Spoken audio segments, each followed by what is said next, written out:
material from this conference from last week, the International COVID Summit, the third one from the European Parliament. Now, this brought together members of the European Parliament and some leading scientists from around the world, and I've got a few things I want to share with you, but the first one is really very brief because it's something that we've been talking about lately, and this is Dr. Byron Brindle, senior doctor from Canada, talking about the risk of firing physicians and scientists and fining physicians and scientists, and talking about the importance of primary data, which of course we try and go back to all the time on this channel.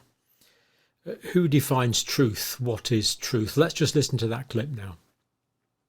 To give us his thoughts on the conference yesterday, please, and we'll conclude with that. Thank you very much.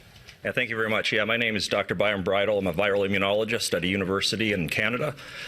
And first, I just want to address the question that was just asked. So, from a scientific perspective, what I can tell you is after this conference, from my experience of the past 2 years, inevitably, everybody who spoke yesterday will be accused of having disseminated misinformation.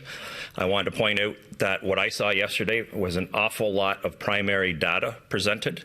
And when people are accusing us of disseminating misinformation, they never address the primary data that we have presented, nor do they provide primary data to demonstrate that what we have said is incorrect.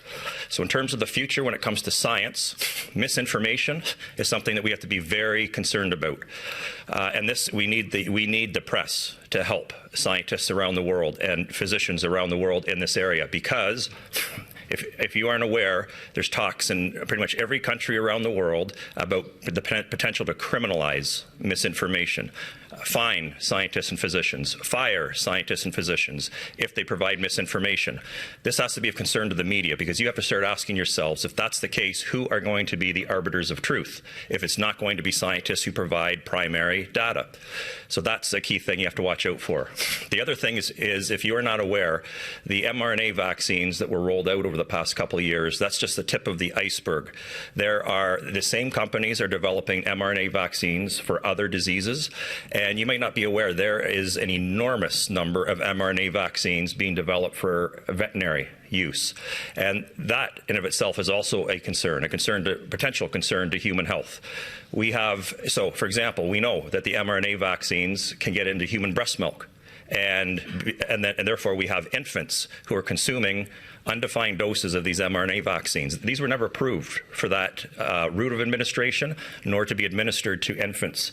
And yet we now know that is happening. And if it could get into human breast milk, who's to say that they couldn't get into the milk, meat, and eggs that we consume?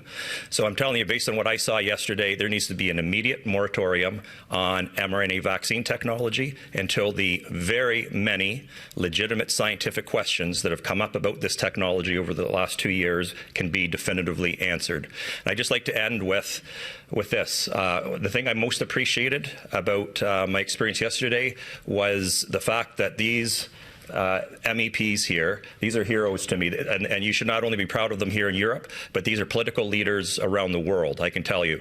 So the country that I come from does not allow open discussion about the science underpinning COVID-19. But what was allowed yesterday was uncensored, open, and honest discussion of the hard, objective data underpinning COVID-19 policies, and I would like to thank these MEPs for allowing us to do that. Thank you.